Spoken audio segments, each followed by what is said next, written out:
जिस तरह जीवन जीने के लिए सांस लेना जरूरी है, उसी तरह प्रेम जरूरी है। बिना प्रेम के आप जिंदा नहीं रह सकते।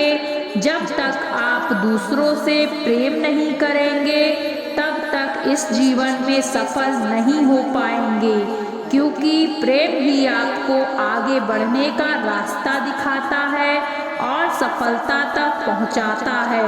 प्रेम ही आगे बढ़ने की ऊर्जा और मार्ग दिखाता है। प्रेम क्या है?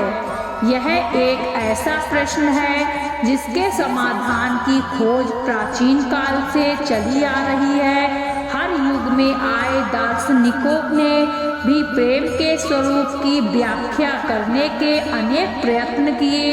प्रेम शब्द का प्रयोग हमने से अधिक लोग भिन्न भिन्न संबंधों से प्रति अपनी भावनाओं को प्रकट करने के लिए करते हैं। जैसे माता पिता और बच्चों में प्यार होता है, तो भाई बहन और रिश्तेदारों का भी आपस में प्यार होता है।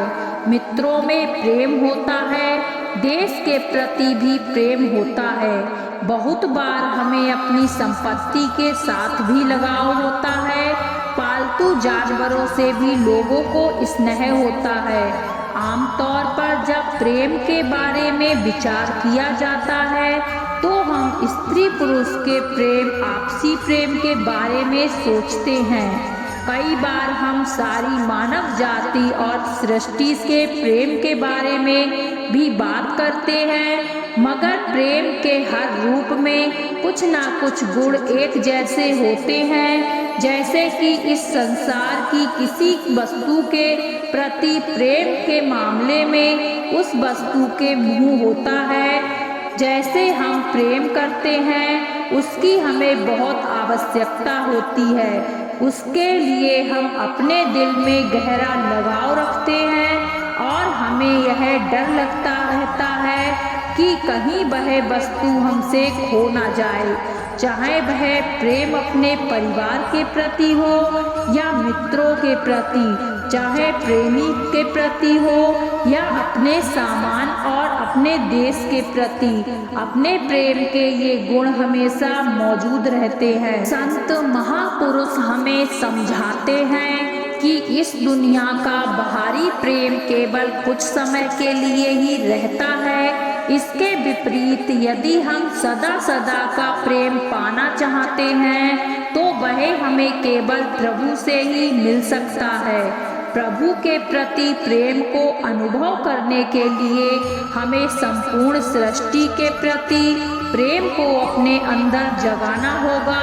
हम में से अधिकतर लोग अपने परिवार और मित्रों के छोटे से दायरे के प्रति ही प्रेम करते हैं, पर जैसे जैसे हम आध्यात्मिक तौर पर प्रगति करते हैं, तो हमारा हृदय विशाल होने लगता है और हम अपने समुदाय, समाज, देश और संपूर्ण भूमंडल के प्रति प्रेम का विकास करने लगते हैं। प्रेम की अंतिम व्यवस्था ब्रह्मांड की समस्त सृष्टि के लिए प्रेम होना है। हमें अपने परिवार और मित्रों से प्रेम होने पर जिस आनंद का अनुभव होता है, उसका तो हमें अंदाजा है।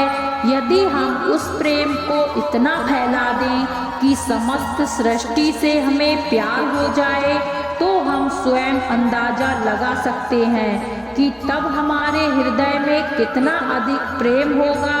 ऐसा प्रेम पवित्र और आध्यात्मिक होता है। ऐसा ही प्रेम प्रभु को अपनी सृष्टि से होता है, क्योंकि प्रेम दिव्य, ईश्वरीय और एक आध्यात्मिक गुण है।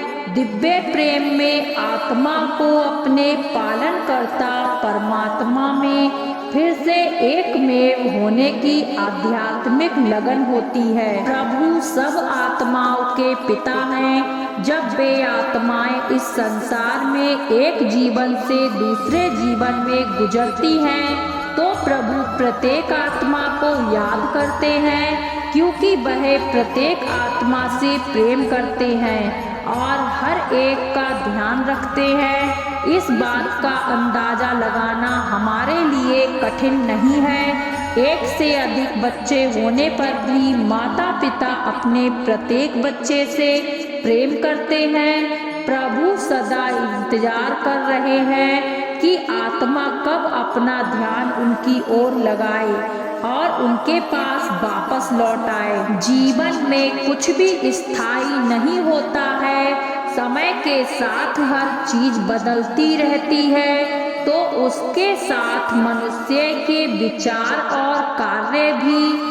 हर इंसान की इच्छा होती है कि उसके जीवन में सुख शांति और आनंद स्थायी रहे, लेकिन ऐसा होता है अगर ये चीज स्थायी चाहिए तो जीवन में इस तरह के बदलाव करने पड़ेंगे, तभी आपको ये चीज मिलेगी। याद रहे, पुण्य और पाप कर्म दोनों ही बांधते हैं। एक लोहे की जंजीर है तो एक सोने की। लोहे की जंजीर से छुटकारा पाने का मन भी करता है, लेकिन अगर जंजीर सोने की हो तो टूटने का मन नहीं करेगा।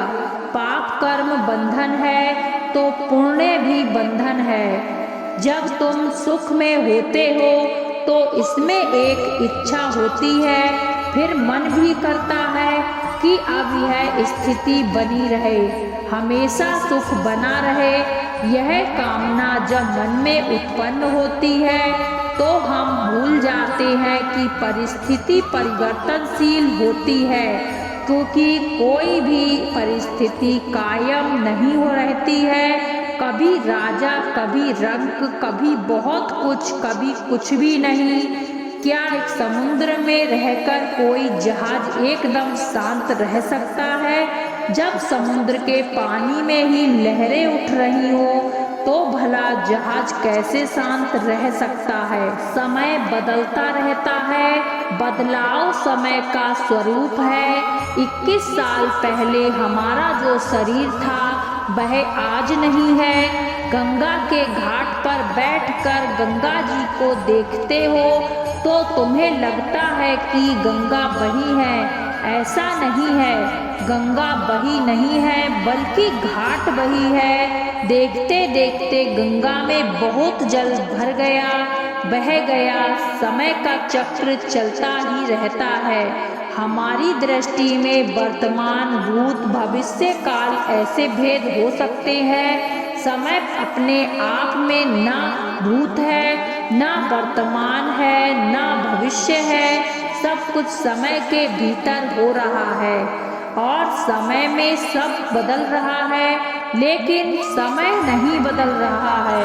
वह अव्यय अखंड है। यह समय, यह काल परमात्मा का ही स्वरूप है। गीता में कहा गया है कि परमात्मा सबके भीतर है, सबके बाहर भी है। जो भीतर है उसको हम अंतर्यामी कहते हैं और जो बाहर है उसको हम काल स्वरूप कहते हैं। अंतर्यामी है प्रभु। तुम्हारे भाव, तुम्हारे विचार सबके वह साक्षी हैं। तुम उनसे कुछ छिपा नहीं सकते। बाहर वह काल स्वरूप हैं, भीतर हैं तो तुम्हारी सांसें चल रही हैं। मजे की बात है, भीतर रहकर वह जीवन दे रहे हैं और बाहर रहकर वो जीवन हर रहे हैं। हर सांस के साथ तुम्हारा जीवन नष्ट होता जा रहा है। जिस तरह से प्रकाश और सागर की तरंगे होती हैं, वैसे ही हम एक भी तरंग है। चैतन्य के महासागर की उठी हुई तरंग को जीवन कह दो, लेकिन वास्तव में वह तरंग पैदा नहीं हुई है। वह उसी चैतन्य के महासागर में तुम्हें दिखी। वह दिखना जब बंद हो गई तो तुमको चाहे तुम मृत्यु कह लो, वास्तव में मृत्यु जैसी कोई चीज है ही नहीं।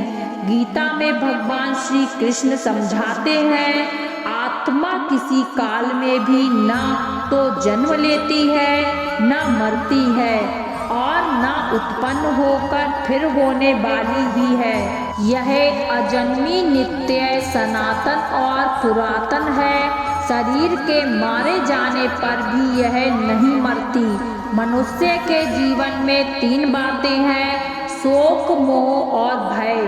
शोक इसलिए कि आनंद नहीं है, मोह इसलिए कि सुख नहीं है और भय इसलिए कि शांति नहीं है। तुम चाहते हो आनंद, सुख, शांति और ये तीनों स्थायी हो, तो शोक, मोह, भय को छोड़ो। ईश्वर हम सभी के हृदय में है, पर हमारा अहंकार उन्हें प्रकट नहीं होने देता। अहंकार को त्यागना है, क्योंकि मन ऐसी एक स्थिति में मनुष्य सोचने लगता है कि सब मेरा है। यह विनाश का मूल है। व्यक्तित्व प्रभावी होगा तो कर्म में प्रकट होगा।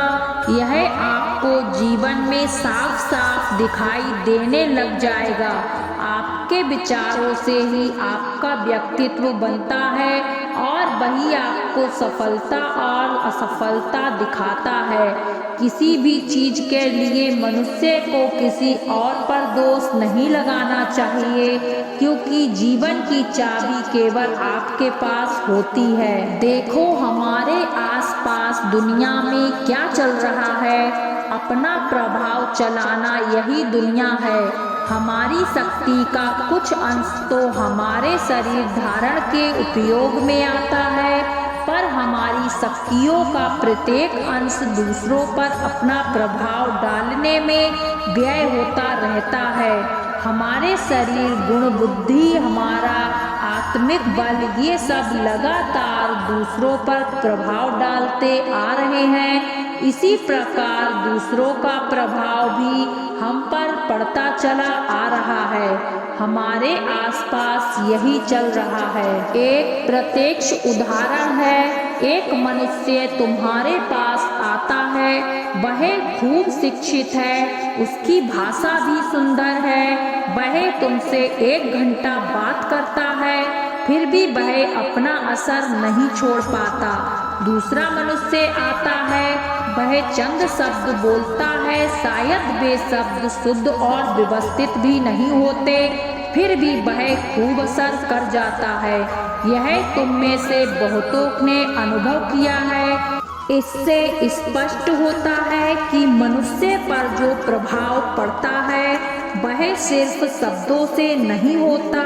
विचार भी शायद प्रभाव का 1/3 ही पैदा करते होंगे, पर बाकी 2/3 प्रभाव उसके व्यक्तित्व का ही होता है। जिसे तुम व्यक्तित्व आकर्षण करते हो, वही प्रकट होकर तुम पर अपना असर डाल देता है। प्रत्येक कुटुंब में एक मुख्य संचालक होता है। कोई संचालक यशस्वी होता है, कोई नहीं।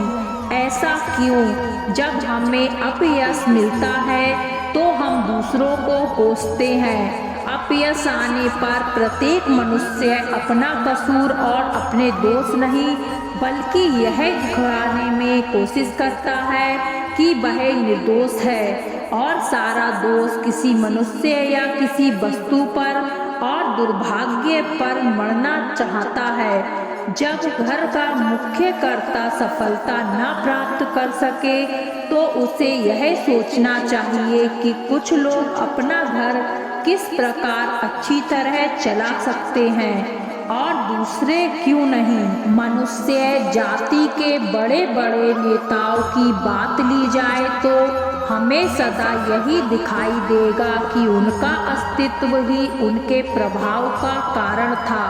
अब बड़े बड़े प्राचीन लेखक और दार्शनिकों की बात लो, सच पूछो तो असल और सच्चे विचार उन्होंने हमारे मुख कितने रखे हैं। बीते समय के नेताओं ने जो कुछ लिख छोड़ रखा है उसका विचार करो, उनकी लिखी हुई पुस्तकों को देखो और प्रत्येक का मूल्य आंको।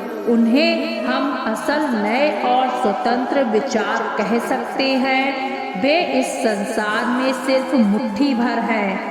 लोगों ने जो विचार हमारे लिए छोड़ रखे हैं उनको उन्हीं की पुस्तक में से पढ़ो तो वे हमें कोई बहुत बड़े नहीं प्रतीत होते, फिर भी अपने जमाने में वो बहुत बड़े हो गए हैं। ऐसा क्यों होता है? सिर्फ उनके सोचे हुए विचारों के कारण ही नहीं, ना उनकी लिखी हुई पुस्तकों के कारण ही, और ना यह कि अपने दिए हुए भाषणों के कारण ही वे बहुत बड़े प्रतीत होते थे, बल्कि किसी एक दूसरे की बात के कारण ऐसा प्रतीत होता है, और वह है उनका व्यक्तित्व। व्यक्तित्व 2/3 ही होता है और बाकी 1/3 होती है मनुष्य की बुद्धि और उसके कहे हुए शब्द। सच्चा मनुष्यत्व या उसका व्यक्तित्व ही वह वस्तु है जो हम पर प्रभाव डालती है। हमारे कर्म हमारे व्यक्तित्व के ब्रह्म आविष्कार मात्र हैं। प्रभावी व्यक्तित्व कर्म के रूप से प्रकट होगा ही। इस कारण के रहते हुए कार्य का अभिभाव अवश्य भावी है। हमारे जीवन में बहुत बार ऐसी स्थितियां आती हैं जब हम अपने ही विचारों में खो जाते हैं। फिर इस उलझन को सुलझाना लगभग असंभव हो जाता है। अगर आपके साथ यह बहुत कम होता है तब चिंता करने की कोई बात नहीं है, पर अगर आपको लगता है कि आपके साथ यह हर दूसरे दिन होने वाली घटना है, तब तो आपको सतर्क होकर कार्य करने के लिए तैयार हो जाना चाहिए। लगातार ज़्यादा सोचना गंभीर दिमागी परेशानी जैसे कि चिंता और अस्वाद को जन्म दे सकता है। इसलिए इतनी कम उम्र में इतना ज़्यादा सोचना अच्छी बात नहीं है। गीता में श्री कृष्ण कहते हैं कि मनुष्य को कभी भी अहंकार नहीं करना चाहिए। मनुष्य से वह सब करवाता है जो उसके लिए सही नहीं है। अंत में यह अहंकार ही उसके विनाश का कारण बनता है। इसलिए जीवन में जितना जल्दी हो सके अपना अहंकार त्याग देना चाहिए। किसी भी इंसान का पतन उस समय शुरू हो जाता है जब वो अपनों को गिराने की सलाह गैरों से लेना शुरू कर देता है। सरल व्यक्ति के साथ किया गया छल आपकी बर्बादी के सारे द्वार खोल देता है, चाहे आप कितने ही बड़े शतरंज के खिलाड़ी क्यों ना हो। लेकिन सरल व्यक्ति के साथ किए गए छल के परिणाम आपको भुगतने ही पड़ेंगे। इस धरती पर कर्मों की चपेट से ना तो कोई बचा है और ना ही कोई बचेगा। जिसने जैसा किया है उसे वैसा भरना ही होगा। आज नहीं तो कल उसके कर्म उसके सामने जरूर आएंगे। किसी का साथ ना मिलने पर कभी निराश नहीं होना चाहिए, क्योंकि कोई दे या ना दे ईश्वर हर मुश्किल घड़ी में आपका साथ देता है। जब अत्याचारों को मुस्कुराकर सहा जाता है तो उस इंसान का बदला भगवान स्वयं लेते हैं। इसलिए किसी भी परिस्थिति में मुस्कुराना नहीं छोड़ना चाहिए। आप कितने भी अच्छे कर्म कर लो, लेकिन समाज आपके बुरे कार्यों को ही सदैव याद रखता है। इसलिए लोग क्या कहेंगे यह सोचने से बेहतर है कि आप अपना कर्म करें। जन्म लेने वाले के लिए मृत्यु उसी प्रकार निश्चित है जितना कि मरने वाले के लिए जन्म लेना। इसलिए इस विषय पर शोक मनाना व्यर्थ है। जिंदगी में हम कितने सही हैं और कितने गलत हैं यह केवल 2 लोग जानते हैं, एक परमात्मा और दूसरी हमारी अंतर्यात्मा। जीवन का आनंद ना तो भूतकाल में है और ना ही भविष्य काल में, बल्कि जीवन तो बस वर्तमान को जीने में है। जब तक शरीर है तब तक कमजोरियां तो रहेंगी ही, इसलिए कमजोरियों की चिंता छोड़ो और जो सही कर्म है उस पर अपना ध्यान लगाओ। तुमने जो खोया क्या वह तुमने पैदा किया था? आज जो तुम्हारा है वह कल किसी और का होगा, क्योंकि परिवर्तन ही संसार का यह नियम है। किसी का अच्छा ना कर सको तो बुरा भी मत करना, क्योंकि दुनिया कमजोर है लेकिन दुनिया बनाने वाला नहीं। सच्चा धर्म यह है कि जिन बातों को इंसान अपने लिए अच्छा नहीं समझता उन्हें दूसरों के लिए भी प्रयोग न करें। कोई भी व्यक्ति अपने विश्वास से बनता है, वह जैसा विश्वास करता है उसी अनुरूप बन जाता है। मेरे लिए समस्त प्राणी समान हैं, ना तो कोई मुझे अत्यधिक प्रिय है और ना ही कम, लेकिन जो मेरी भक्ति पूरे मन से करते हैं मैं सदैव आवश्यकता पड़ने पर उनके काम आता हूँ।